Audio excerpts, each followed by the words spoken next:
Bless my mom's 97-year-old heart, she often said that school interfered with my education. Dr. Bennett, when I left the university in 1977 as a student, I believe I owed $2,000 in parking fines. My 1966 LeSabre Buick, which could seat 4 comfortably on the front seat, followed me to class. Never parking in a handicap spot, but I'm sure many faculty and staff members were a little bit bereaved. So imagine my surprise when I learned this morning that I had a designated parking spot. And people actually thought I wasn't here because I got dropped off, but had I known, I would have come early and taken a picture. And so you can imagine my surprise when I showed up at Lumberton High School and they had hired me sight unseen. And they wanted a transcript. And the university was so kind. When I called student services, they said, how can we accommodate you? Would you like to pay your $2,000 with a credit card? By cash or by check? So I thank you for what the university continues to do for learning in our community. Thank you to the men of Alpha Phi Alpha this morning for this beautiful array of the arts. People who know me know that the arts are near and dear to my heart. So my kudos to the performance this morning: vocal, dance, spoken, instrumental. You help us to understand that there is still beauty in the world. When she was in the 4th grade, my niece was asked to write a term paper. Everybody in their class had to write a term paper about some person who was important in their lives or in society. Now in the 4th grade, it wasn't really a term paper, and come to think of it, it was done on the computer. But Famous has a whole other meaning when you're in elementary school. And so little Crystal Marks, in typical Marks fashion, chose the path less traveled. She wrote about Socrates. She wrote 3 sentences. The first sentence read, "He was a great philosopher." The second sentence read, "He talked a lot." The third sentence, "They poisoned him." So trying to draw from her academic musings, I hope that I can say something pertinent this morning and be mindful of the hour and know that brevity is appreciated even at breakfast. I have an older brother who was one of the first African Americans to play in the Rose Bowl. I have a younger brother who is a physician and has done a lot of research for Yale University. And I was always the really important one. I was a teacher. The world is changing, my friends. Everywhere we look, it is as if nothing is the same. Nothing is like it was. Celebrities, congressmen, CEOs have all been forced to step down because of sexual harassment in past lives. The state of Hawaii is still reeling from this weekend's threat. Everybody received a cell phone message that there was an incoming missile, and to be prudent in taking action, because after all, this was not a test. Robert Mueller's investigation into Russian meddling in our election is still ongoing, and President Trump continues to amaze the foreign policy world when he challenges Kim Jong-un as to who has the bigger nuclear button. There are tremendous changes taking place in our world. Our theme this morning, our choice, is particularly poignant in the middle of the political and social unrest in which we find ourselves today. I'm reminded of the speech that Martin Luther King gave shortly before his death. He explained that we have a choice. We have a choice, but just as we didn't let hoses and dogs stay us from our mission, this new court injunction against assemblies will not deter our cause either. You see, somewhere he had read about freedom of the press. Somewhere he had read that Americans have the right to peaceable assembly. Somewhere he had read about freedom of speech. And he understood when he read that the greatness of America is our ability to protest for what is right. He went on to say, I don't know what will happen now. We've got some difficult days ahead, but it doesn't matter. I've been to the mountaintop. I don't mind. Like anybody, of course, I'd like to live a long life. Longevity has its place. But I'm not concerned about that now. I just want to do God's will. He has allowed me to go to the mountaintop, and I've actually peeked over. And I've seen the promised land. Now, you and I may not get there together, but I assure you that as a people, we will see the promised land. So I'm happy tonight. I'm not worried about anything. I'm not fearful of any man. Mine eyes have seen the glory of the coming of the Lord. Martin Luther King Jr. understood the tremendous chance and chances that he had. And he also understood that it was his choice to devote his life to these causes. A few years ago, as an executive officer of the National Education Association, I had an opportunity to attend the groundbreaking ceremony for the memorial to Reverend Dr. Martin Luther King Jr., which of course was to be built on the National Mall in Washington, D.C. The weather was cold, a little bit like today. I didn't have a parking place. I walked a good bit to get there, and it was a little wet. But I tell you, nothing could have dampened the spirits of the thousands of people who turned out for this historic occasion, who turned out to honor the life and the work of this great man. Now, I was just a few feet from the Lincoln Memorial where Dr. King in 1963 had delivered his address, the I Have a Dream speech, which is rightly regarded as one of the masterpieces, one of the great speeches of the 20th century. More than 200,000 people gathered on the Mall to hear Dr. King that day. But he was speaking to the entire nation when he said, "We have come to our nation's capital to cash a check. We refuse to believe that the Bank of Justice is bankrupt." And so when Dr. King stood on the steps of the Lincoln Memorial in 1963, it had been a full 100 years since Abraham Lincoln had signed the Emancipation Proclamation. But as you can guess, a century later, there was still work to do. There were still chances to improve our lives and our liberty. This was true in 1963, and boy, oh boy, is it ever true in 2018. Yeah, we've come a long way, but we still have far to go before we reach the top of the mountain. The dream has not yet been fully realized. People said, well, we've elected an African-American president. Haven't we spoken to racism? Haven't we arrived? And nothing could be further from the truth.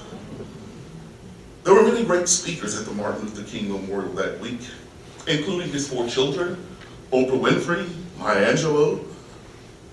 One of the most inspiring speakers was a young junior senator from Illinois called Barack Obama, who said that the greatest way that we can honor Dr. King's legacy, the greatest way we can carry out his work, is to work. Each generation, said Senator Obama then, is beckoned anew. Each generation has a chance to contribute, to write its own history. Former President Clinton chimed in and he reminded us that we will forever face challenges, and the time is always right to do right. And so, this morning, we are beckoned anew, and I am here to tell you the time is still right to do right. And there's so much that we can do, so much that we can do to keep the dream alive. And unfortunately, our chances are plentiful. Our nation was founded on great principles of equality and freedom, but we set the bar high. And then we struggled throughout history to live up to those promises. Even today, the contributions of Haitians and Salvadorians and African continental countries who comprise 1/4 of the world's population, even now, their chance at credibility and honor is being questioned. Even today, the promise that we made to dreamers, children who were brought here of not their own volition, but who have contributed mightily to our economy and to our bottom line. We are reneging on our promise to them. Dr. William Glaser, in his book, Parenting Without Stress, offers this definition of choice. And he says, the only person whose behavior we can control when making choices is our own. Now, he's absolutely true. And as true as that is, I'm not foolish enough to believe that the choices I make don't impact other people. And so for me, it will be different for you. For me, providing a measure of public service to our country as a teacher was a choice that I made early in my career. Now, at 12 years old, when my mother brought this proposition to me of going to see a senior play at Macomb's old Berglund High School, yes, sir. Not having a great social life at 12, I dusted up, got dressed up, and I went. Now, I have to tell you, I was moved. When I saw the work of the students in costume, the sets, the lights, the memorized lines, I was impressed. And I thought, how cool would it be to do this for a living? And that very night, I made a commitment to become a teacher. But more than the trappings of high school theater, the sets, the lights, I was more impressed with the hero of the play. You see, all he wanted to do was to make a name for himself and to provide for his family and his little son like any other caring American father. But when Walter Lee finally got his chance, he didn't want to work. He didn't want to live honestly.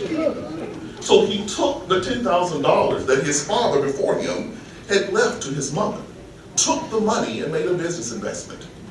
Now, what's unfortunate for him is that his trusted friend and business partner literally took the money and ran, shattering Walter's dreams forever.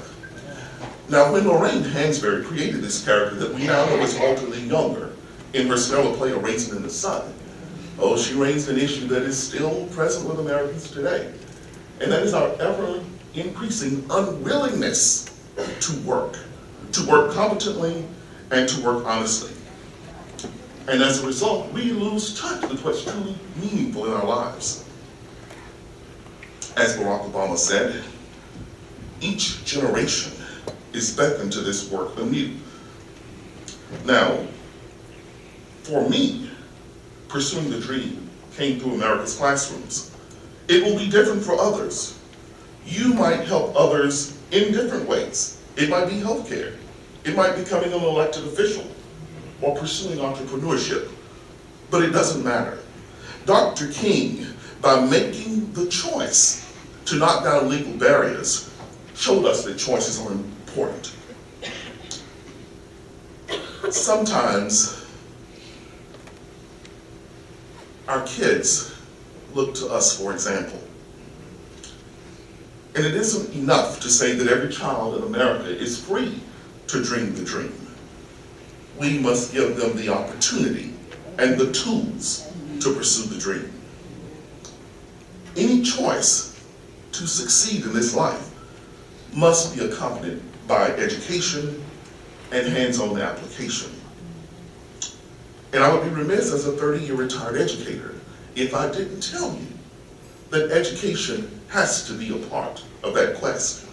It has to be a part of the dream. Don't get me started. Many of our kids go to school in buildings that are toe up from the floor. We have to do better. Our communities deserve better. I respect the choice of any parent to send a child to whatever school you want. That's your business. That's your child. But you shouldn't walk away from the support of public schools. You owe that to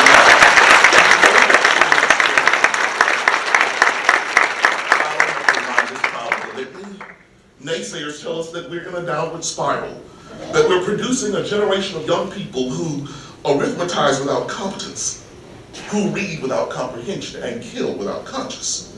And for too many of our students, that analysis is shockingly true. We know the statistics: every 26 seconds a child runs away from home. Every 7 minutes a teenager has a baby. And so sometimes the choices we make are not good and healthy ones, but we can learn from them, and we can continue to grow, because the door to lifelong education is never closed. Now, to be sure, today there are people who would slam that door shut, but this is your chance. This is your chance to stand for reforms in a justice system that we know unfairly targets the minority population. And we know 1 out of 4 African Americans is in jail. There are more African American males in jail than there are in our colleges and universities. That is not something of which we can be proud. It is your chance and your choice to do something about the shameful way that we have treated Americans who live in Puerto Rico. Now, all of us lived through Hurricane Katrina. We remember how the nation wrapped its arms around us. We remember the churches, the organizations who came to our rescue. And to know that there are still hundreds of thousands of people without electricity, come on now. Yes, sir. Yes, we can find Bin Laden in the middle of a desert at night at 6 a.m. and watch it live. We can figure out a way to drop water in Puerto Rico. That's right.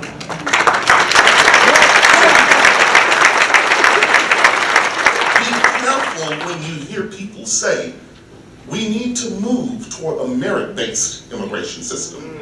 That's a code language. Yes, I want us to be careful of who we let into this country, but I'm not sure requiring a PhD is the way to do it. You know, the late Carl Sagan said this about reading.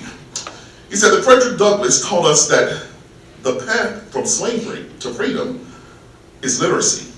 Now, there are many kinds of slavery and many kinds of freedom, but reading is still the path. And I agree.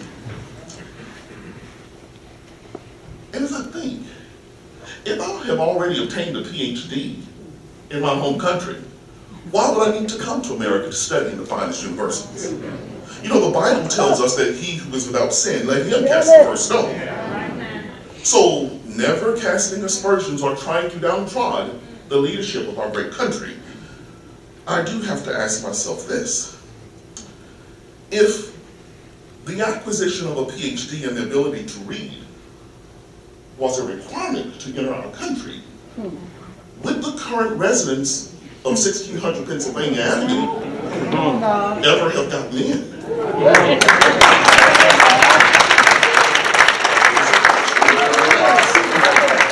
Now, I'm all for border security.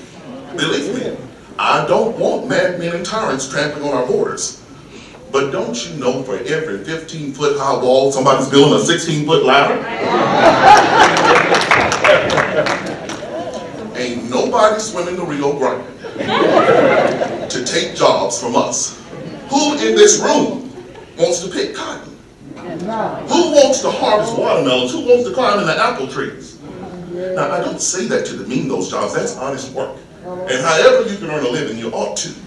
And the people who do that manual labor in our society provide a valuable stratification of our economy. That's revered work. The psalmist Maya Angelou said, and she offered this, when people show you who they are, believe them.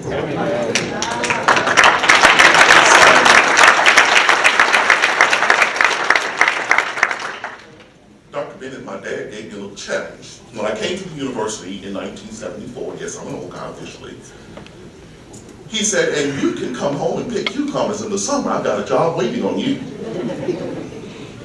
And so I never came home and graduated. Great incentive. Honest work. Honest work.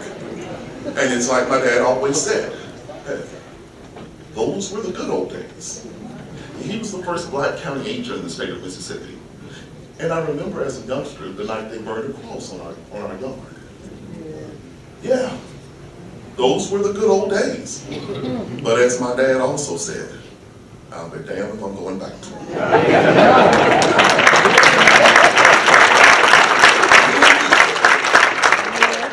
Many people understood that Reverend Martin Luther King Jr. made a choice. He made a choice to fight this era we call Jim Crow in our country. And for many of us, it's like we're living in the era of Jim Crow Jr. And so the choice we make this morning is singular in my mind. We have to work.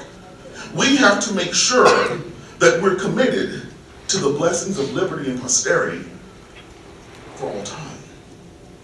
You ever heard of that old proverb, run like the lion and the gazelle? I love it. See, every morning in Africa, a gazelle wakes up and knows that he's got to run faster than the fastest lion or he'll get killed. Every morning in Africa, a lion wakes up knowing that he's got to run faster than the slowest gazelle or he'll starve to death. And so as I review our situation this morning, there's not much choice. So I say to you in this room, when the sun gets up, you better start running. And we really have no choice. We have absolutely no choice in this matter. We live in a country where children suffer from hunger, and it's all done legally. We live in a country where toddlers and school children still die from guns that are sold quite legally. And we live in a nation that truly believes that security rests more in missiles than in mothers, and in bombs rather than in babies. And we live in a state that is sometimes a little too guilty of not giving sufficient thanks for its daily bread. And so our prayer for us this morning, following the beautiful litany of prayers that we've already heard, is that the good Lord will bless us to know the difference. He will bless us to know and be able to discern what is quite legal and what is just and what is right. Now look, I'm a debate coach. I know there's two sides to every coin, so don't let me leave you this morning with the impression that all is lost. It is not. Truly, there is so much to be proud of in this country. And I firmly believe that our founding precepts, what's right with America, will eventually prevail. There is still time to steal away. And it may not be the Edmund Pettus Bridge, but there is still a bridge over troubled water. You know, as I look across this room, what a beautiful rainbow you are. Acknowledgingly, our families may have come to America on different ships, but we're all in the same boat now.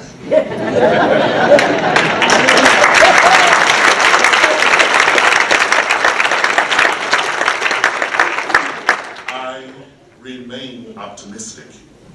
I believe that the changes in the world will be reckoned with. I'm encouraged this morning. I'm encouraged when I see Republican Senator Lindsey Graham make the choice to put country above party by acknowledging the vulgarities that were uttered in the Oval Office. I am emboldened when I see women make the courageous choice to come forth and say, "Me too." And I am elated when I learn that in spite of our nation's withdrawal from the Paris Environmental Accords, cities, mayors, states are stepping up to renew their commitment to the rest of the world. Yes. They understand that global warming is real. Okay? 3 hurricanes in a week, snow in Hattiesburg, the list goes on.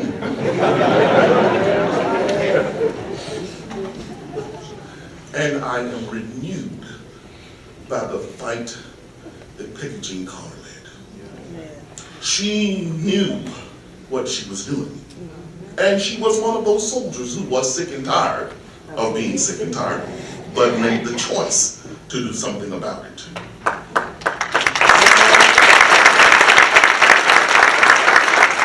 I said before, I'm renewed by the people, the tapestry that you represent in this room this morning.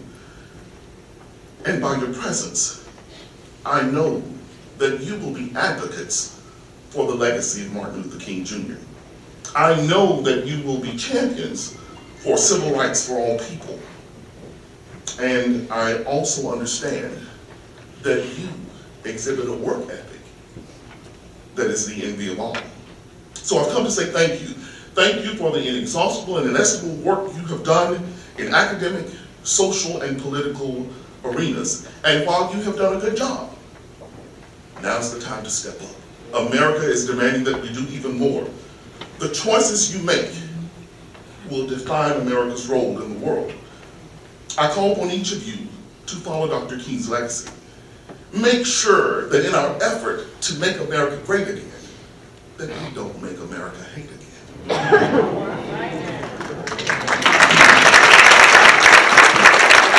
so, I told you for 30 years, I was an educator, and I had a lot of athletes that were in my theater program. But the lessons in life that I revere the most, I didn't learn from our state championship baseball team. I learned from their younger brothers and sisters who played t-ball. Interesting thing, this t-ball. Doesn't matter what kind of uniform you got, doesn't matter who your family is, how fast you run, if you can hit. T-ball has one overarching principle, one rule by which they live. Every single person on the team has to play.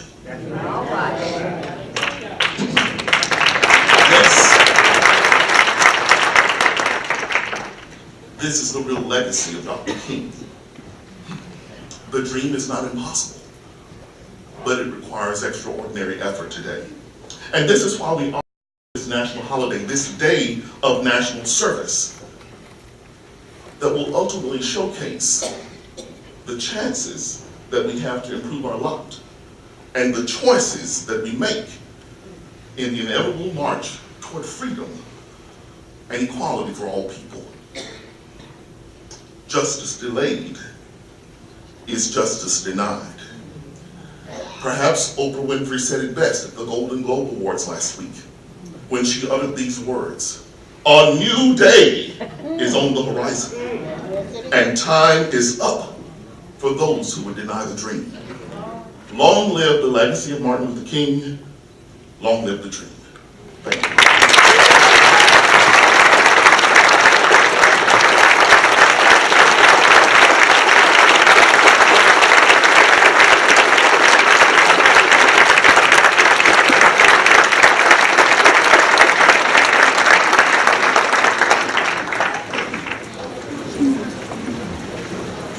March the President.